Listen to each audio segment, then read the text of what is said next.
Hi guys, I just wanted to say something. I'm just noticing on a lot of various of the groups at the moment that we're talking about going on the march on the 20th. Then lots of people saying, "What's the point? Nothing's happened up till now."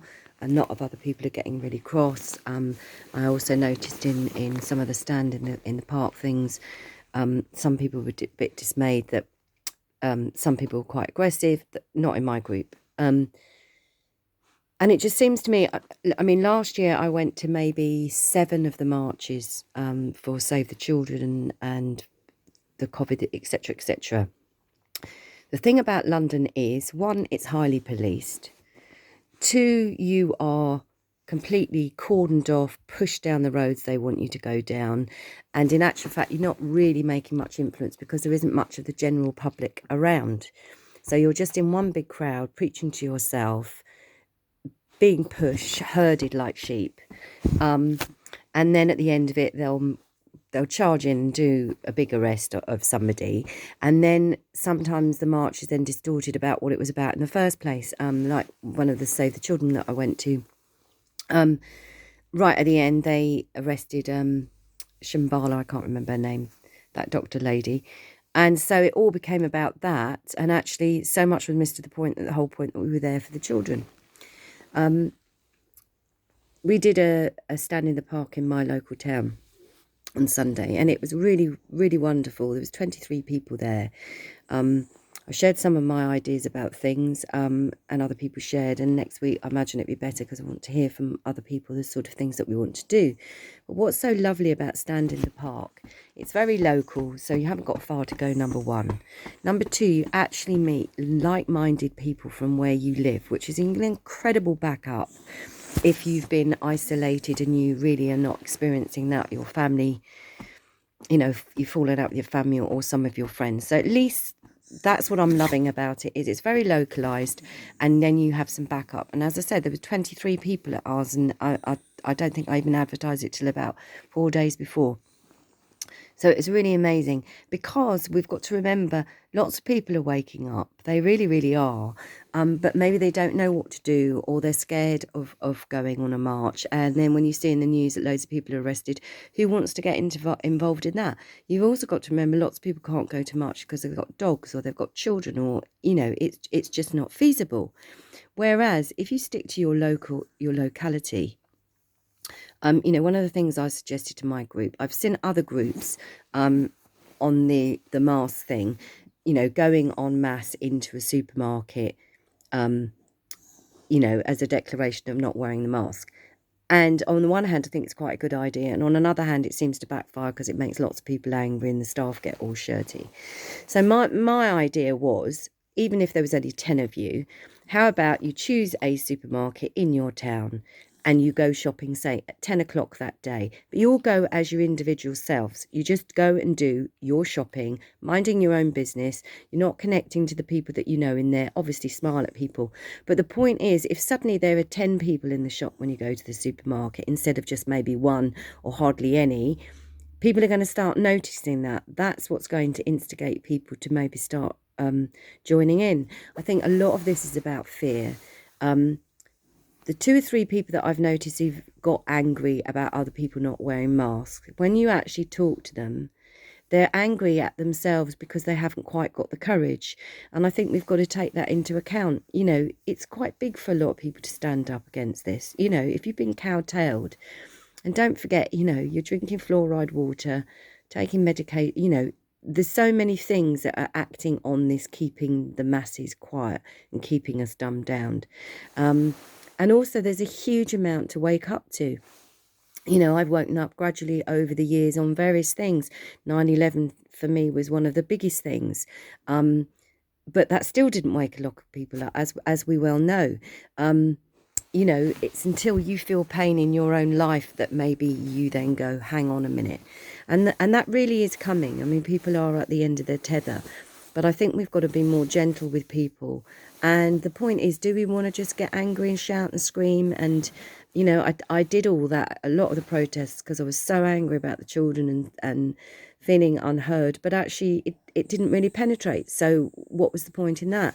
Now I've got a group, we're discussing the fact of, because of course now we all have the same MP. So if all of my group, all 23 of us, wrote to our MP doing different issues, across time. So like talk about the 5G, send him letters about COVID, send him letters about the mask, send him letters about the children, send him letters about pedophilia in government.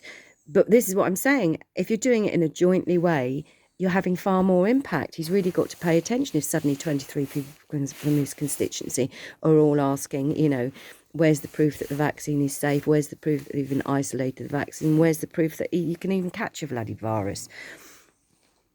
Do you see my point? Whereas if you're just at home on your own trying to do your little bits, you just feel as if you're inadequate and you're not making any difference.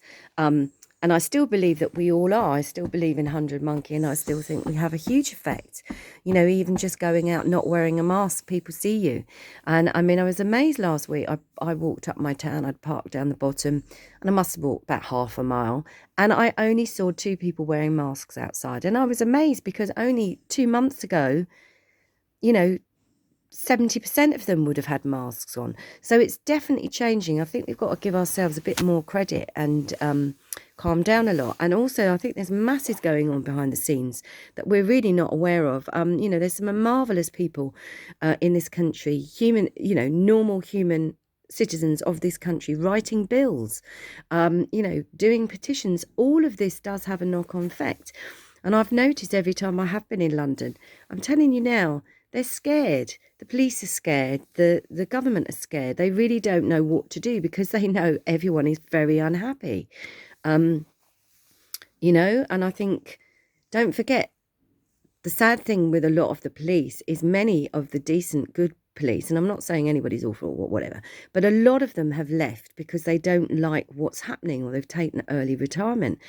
And I'm noticing that police are much more rough. Apparently they need far less higher IQ than they ever did before. So that has changed immensely. The type of people that are in on that. Maybe some of them are just, want to wear a uniform and be bully boys. You get this in every walk of life. But I think to greet it with the same resistance and aggression is probably not the point. And now the thing of this group at the weekend that's made me feel fantastic is I've actually wanted to protest in my own town, and I've been a little bit nervous. I've felt a little bit nervous. Do I really, it's very different me going up to London, and I don't join in groups. I usually stand at the back and I hold my signs up with the things that I believe and what my feeling on things. And I'm very quiet, and over the 7 or 8 times that I've been up, lots of people have photographed my signs and they get it and they've come over and they spoke to me.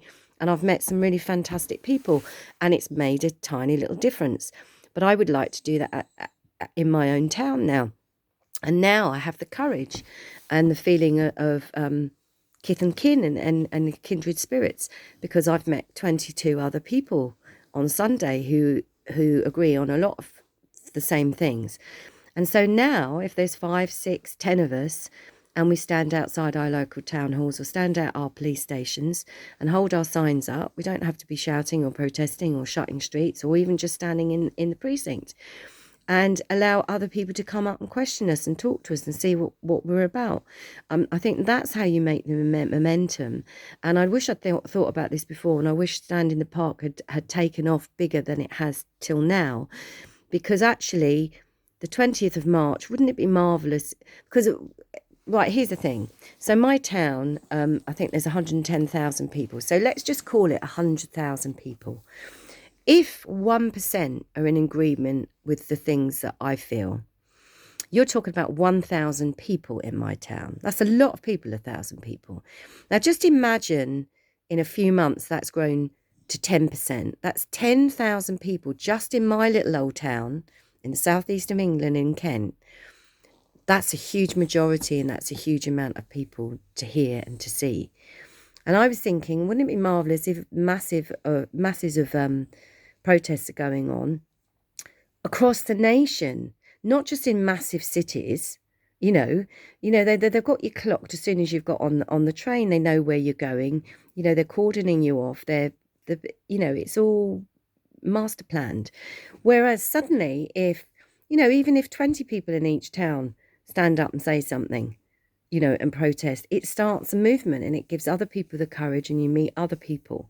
And another thing, people are saying, how do we know who's on our side, and and etc. Well, now when I go shopping, if I see anybody not wearing a mask, I make an effort to go up and chat to them, because they're obviously on my wavelength, because they're taking a stand. This is how we join our tribes together in our localities. And I think it's highly beneficial to go that way. Where I live, there's hardly any police at all. I don't think the police station's even still open. I think there's like 6 police that patrol the whole area. And this is probably the case in many towns. And also because half the flipping police force from all over the country is up in London participating trouble. I just think it's far better doing it in your locale. So that's my humble opinion. But I just hoping that it gives strength to other people. And if you can't face London, or if it scares you, then I would instigate that's what we should be doing it locally. Each voice has a real ripple. It's all about frequency and vibration. And, just praying for your town. I mean, last night I consciously really did that. I prayed for the street I lived in, the estate I lived in, and my town and the preceding areas around that, and hoping that more and more people wake up. And I really think they are. And I highly recommend looking at Stand in the Park. I think, and it is what it is. It's just literally Brady who set it up. It's a means of just having a bit of support, finding people locally. And then within those groups, I mean, we talked on Sunday, there's various ones of us that would like to do specific things like write to the MP or do this. We were even looking at setting up maybe a garden or allotment and things like this. Just coming together with like-minded people where for the first time in a very long time, you haven't got to curb what you say. You don't have to be aware of what you say. Can I mention this or can I mention that? And will I have my head bit off? It's just to hang around with like-minded folk. And I think, and that's what it's really about. If you haven't got it on your doorstep, then we're very unlucky. And I think that's what we need to be doing, is finding it on our own doorstep and building tribes up locally. So that's just my 10 pennies worth, but I hope it gives people a little bit more oomph to do it, and there wasn't a stand there was 2 in Kent, and they were quite a long way away from me. So I thought, if I stop and think about it or wait for somebody to do it, that's so silly. So I just picked the park that's nearest to where I live, put out a few feelers, put out invitations in several of the protest groups and various other groups that I'm a member of. And can I believe it? No, I can't. 22 other people were there. It was fantastic. Made really good friends. We ended up chatting. I mean, some people left after an hour and a few after that. But at the end of it, there was still 6 of us standing there after 3 hours. And we had the most lovely time in the sunshine, connecting, I now have backup in my town. I have people to turn to if I'm feeling down. I've got people to turn to if I suddenly think, should we go and do a protest? Should we go and, I'm an artist. I've thought about painting pebbles with the idea that pebbles represent some of the children that have been missing in Kent. Find the figures of how many children are missing in Kent, and then painting pebbles in their memory to say that they're not forgotten. And how about placing all those pebbles at the county at the town council or outside the police station?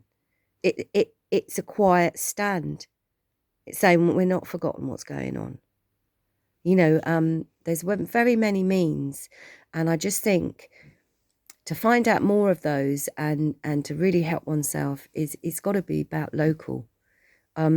And actually, when you think how many people live in London anyway, I mean, there's still going to be a big protest. And maybe it's better if for the first time on the 20th, only people in London do that protest, and actually it's much smaller. Then can it get arsey? Can it get nasty? The police retaliate more when there's more. And then there's that sort of huge domino thing, get a bit of violence over him, boom, and then everything kicks off. And also, guys, we know that so many of these things have been infiltrated. I mean, look at all the trolling, all the vile thing that goes on the internet anyway, even in some of our own groups with supposedly like-minded people. But there are trolls and there are instigators and there are infiltrators all over. Whereas in that park on Sunday, I looked into each of those people's eyes. I had conversations with them. I got a real feeling of their vibration, of their aura, and who they really were. And I'm very good now at sussing people out. Whereas I don't know anyone from Adam if I just go up to London. I don't know if I'm tallied in with a whole bunch of people who are just there to instigate some violence. This is what I'm saying. Get to know people.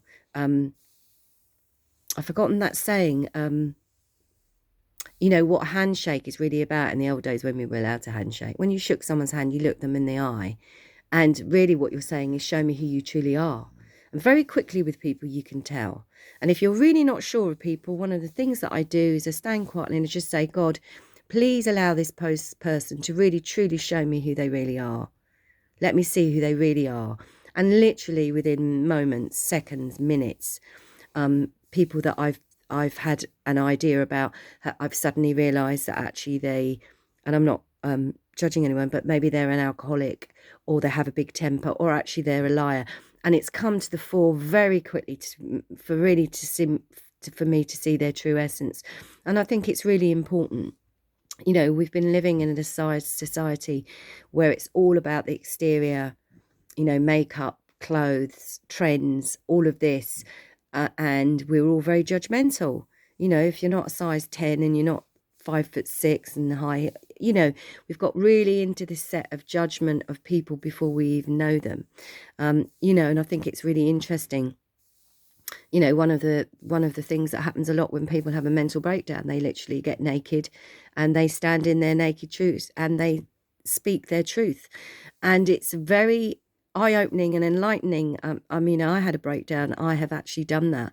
And as horrified as I was after I realised what I'd done, because I'm not somebody who would take my clothes off to the general public at all.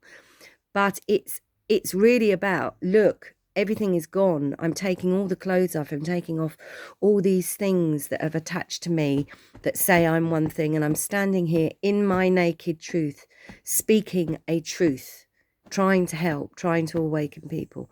And that's very interesting to me. And even, I suppose, biblically, before shame entered, before our ego, maybe, in the Garden of Eden, they were naked because there was nothing to be ashamed of and there was no judgment. So I think we've got to really learn not to judge people, but also still be guarded of who people are. Don't be silly and really go with your intuition, for sure. And really start building strong local groups. One of the amazing things on Sunday is it turned out that some of the people that came up were in 2 other groups from my own town, which I didn't know were there. I didn't know they existed. So, this is really important. There's probably 4 or 5 or maybe even 6 groups in my town that are, have these opinions, etc., etc. They just haven't known how to join together. But I think that's where we keep chipping away, doing it local, and why not as a group ask for a surgery with your local MP? If 23 voices are saying, calling from the same chorus, he's really got to listen to you up and down the country. I think this is really important, So I'm hoping this is encouraging people to get local, make a stand, check out Brady Gunn on Stand in the Park. There's lots of FB groups now. I think there's probably Telegram groups. You can find him on YouTube, and see what, his clear mission was just to meet local people. And then you see where it goes. One of the things that we're looking forward to, and I absolutely can't wait, when the weather gets better, this group that I've now met with, we're going to try and have some barbecues in the summer. I'd also like to start maybe meeting once a month and we all bring something to share to eat, just as a social. Just to be able to know that you can be sitting there chatting and nobody's going to shout at you because they don't agree with you, and nobody's going to get angry and vehement and crazy, and start having to want to row with you. That's where we need to be. We need to be in peaceful situations with like-minded people where we can actually breathe, because that's what it's all about. We all really need to take a very deep breath now and consolidate and join really small, really locally. And that has a huge ripple, really, really does. So I really recommend checking out Stand in the Park and coming together. There's 3 in Kent now. They're cropping up, and I just want to call out to my lovely Yorkshire lot, especially Sheffield, you know, where my heart lies really. I'm so surprised there isn't one in Sheffield. So if anyone's listening from Sheffield, I'm really calling you guys out, because you guys are really good at getting together. And Sheffield's massive. You could have 3 or 4 on a Sunday in various parks and start building community there. You know, as well as everywhere else in the country. But come on, guys, you know, now's the time to stand. You know, don't just be thinking we're getting near the end of the lockdown, so now we don't have to bother. Now is the real time to really do it. Now that we've got more freedoms, we need to join together more and really go for it. Okay, so love and peace to everybody, and find your tribe, guys. Take care.